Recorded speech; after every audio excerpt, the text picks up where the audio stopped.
Good Monday morning, driver. We are headed to Reno. We're just going to do a couple local loads today. I dropped the trailers off on Friday. No, I dropped the trailers off on Thursday. Both trailers. Goodbye, guys. Have a good weekend. Stay out of trouble and call if you need anything. They loaded them on Friday. They're going to be delivered today. And then we're going to do this for a couple days. So I've got 4 local loads to do over the next 3 days, 2.5 days. And we're going to bounce back and forth. When I get back from the last local load on Wednesday, I am loading for Whidbey Island, which is way north Washington, a couple hours north of Seattle. I'm going to load on Wednesday. I'm going to put Amy in the truck. We're going to take off first thing Thursday morning. We're going to deliver Friday mid-morning, and then we're going to take the weekend and spend up there in northern Washington, right on the coast, right on the Sound. I've got family and friends there, so we're going to be doing some boating. I don't know about fishing, but it's going to be a good time. Looking forward to that. All right, let's go do this local stuff, get it out of the way. Well, everything just went to shit. My name is Jupiter. I drive a truck. I own the truck I drive, and that's why I called my company Jupiter Trucking. Join me, and I'll take you along on some of the different things I end up doing to make a buck with a truck.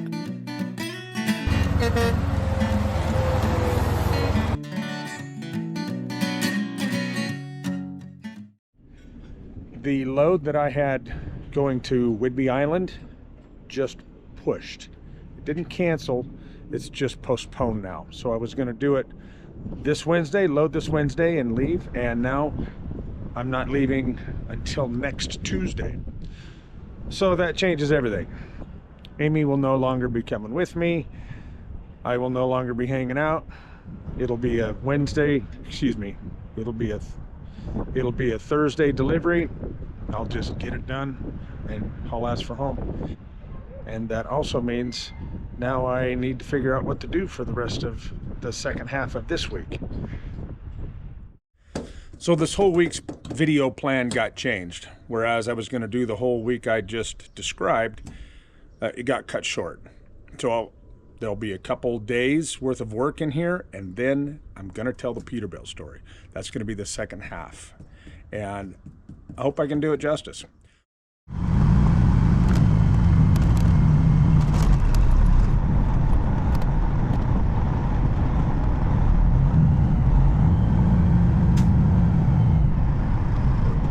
Another big old concrete slab. There's the Tesla plant, the Tesla semi-factory. So we're right across the street from that.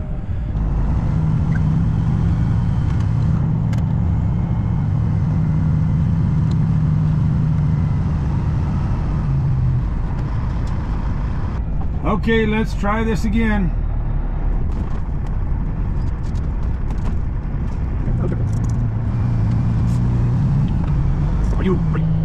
So even though my step deck is over here loaded, dropped, and ready to go, it's actually faster for everybody involved to just live load me right now. So we just reloaded the flatbed, throw a couple straps, chains, and go back and deliver the second one.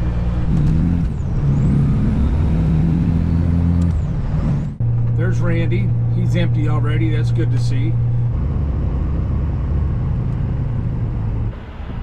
They're building a building right here where I'm standing.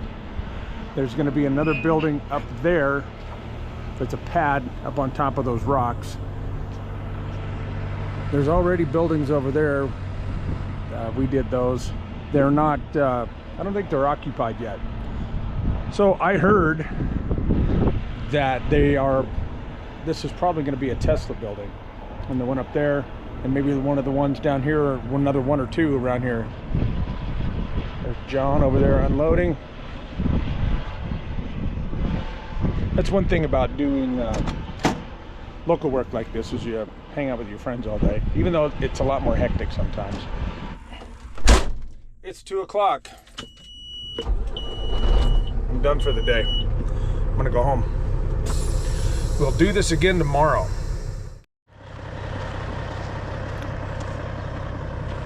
Off to work I go. Heading back to the plant this morning, clocking in, doing my rounds.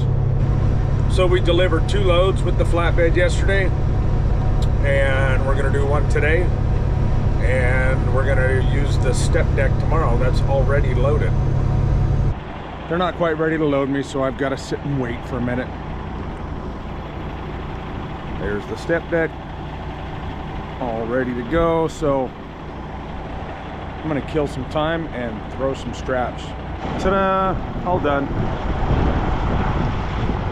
Now that's one less thing I have to do tomorrow. And then but I'm waiting on this guy right here, that one.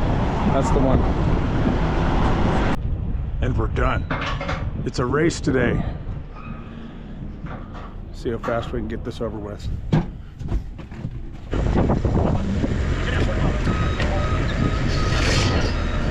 So that finishes load number 1. Now it's race back home, drop the trailer, bobtail to the plant, and pick up the step deck and race back here in the next 3 hours. I think we've got plenty of time. The Nevada check station in Wadsworth. Looks like there's one officer here who hasn't put the sign down yet, and he's over there taking a leak. This is such a waste of time.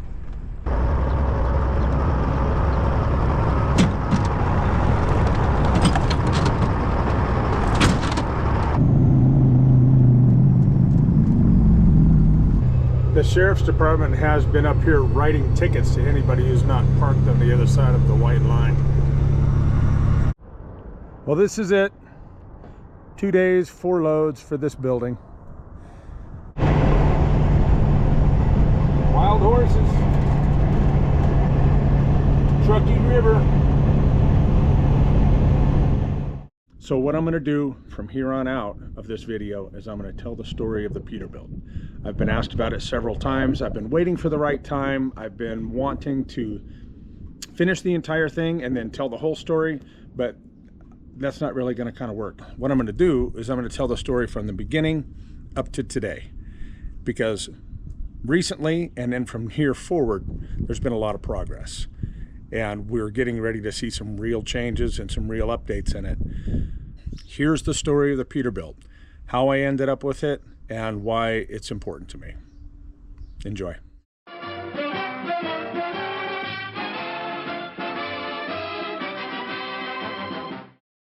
This is a 1999 Peterbilt 379.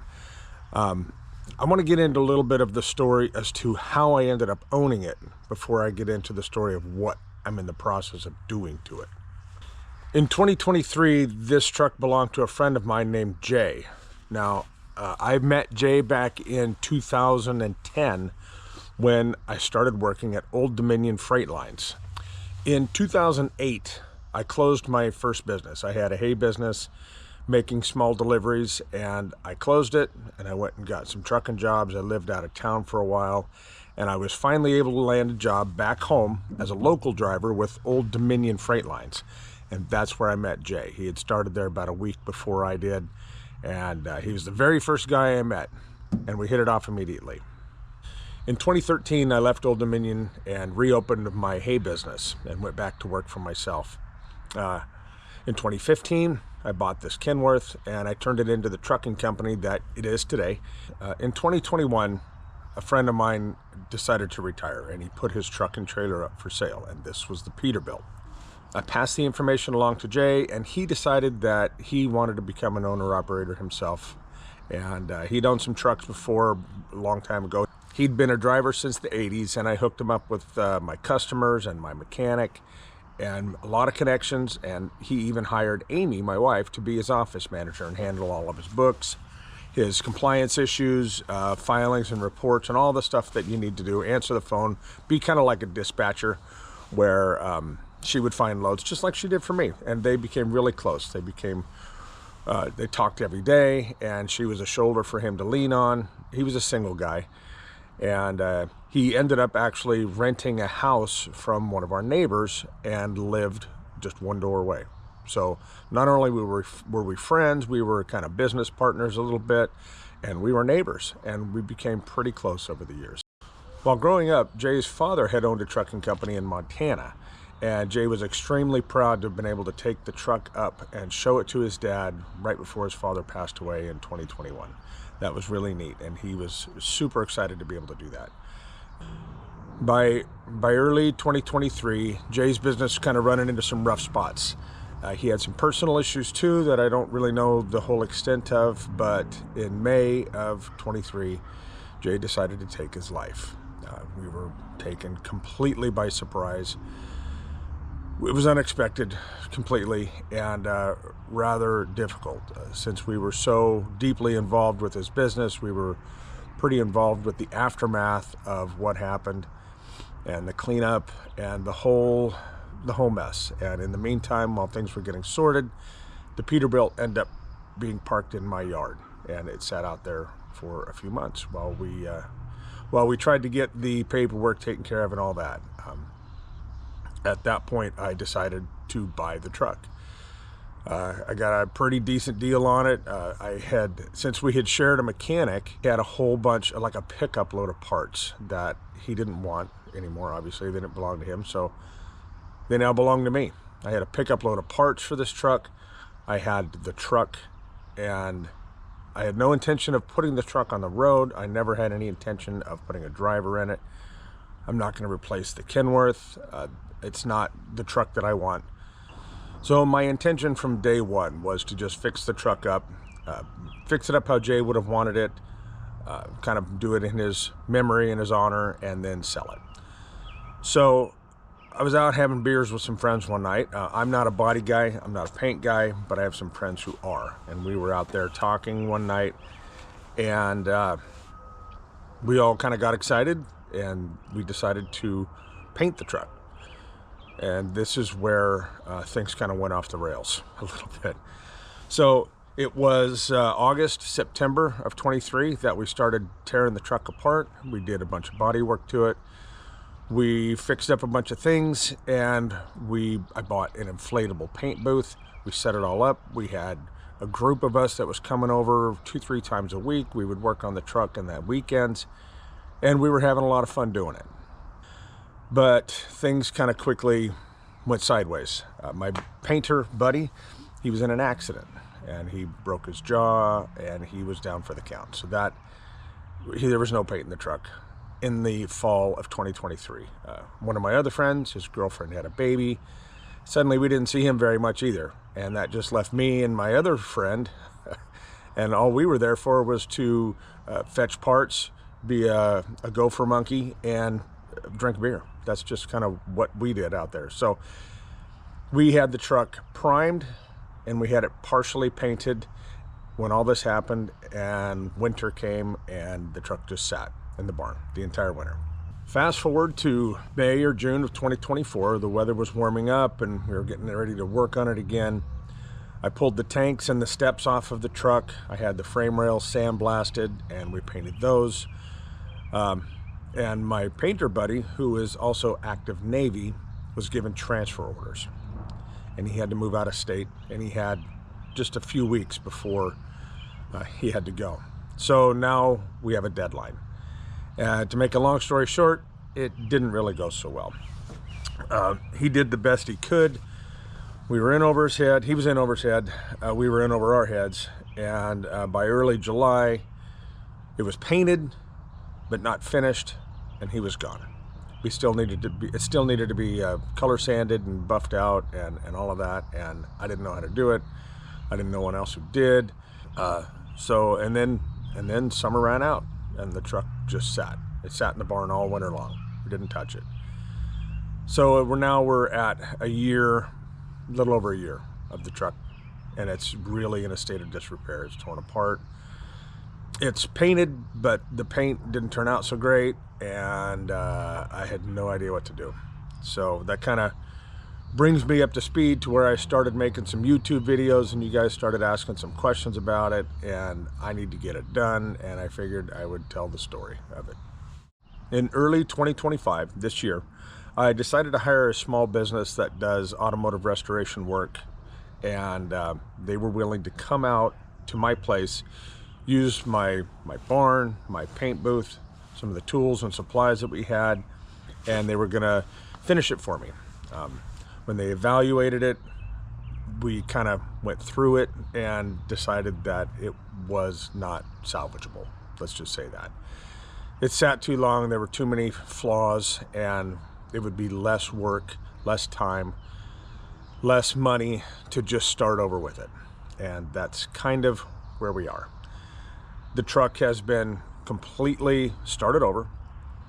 Everything's still off of it. We sanded it all down, and it's getting ready to be painted. We've picked out a new color. We're making progress. It's kind of exciting to see. Finally, I really want this truck done. That's kind of up to speed to where we are right now. And any future updates, I plan on just kind of doing little YouTube shorts or just little clips of progress that we've been making on it. And I'm excited to have progress, and hopefully we'll have this thing done by the end of the year. That is the plan. Let's see how it goes. I want to thank you for your patience in letting me tell this story. I hope it comes out right. I hope it comes out somewhat interesting to follow. It's kind of a tough thing to explain, and I don't have many videos. I just have pictures and stuff like that. So this truck has a lot of meaning to me and to my friend Chris, who is also a co-worker at Old Dominion, and he and Jay were really close. Jay was like a father figure to him, and it's hit us both pretty hard. And we want to do this right. We want to not do it half-assed. So we're taking our time, and we're going to do it right. It's been expensive, and I just appreciate you guys following along and let me tell the story the way I kind of needed to tell the story. Thanks. In the meantime, keep the bugs off your glass and the bears off your ass. Catch you on the flip-flop.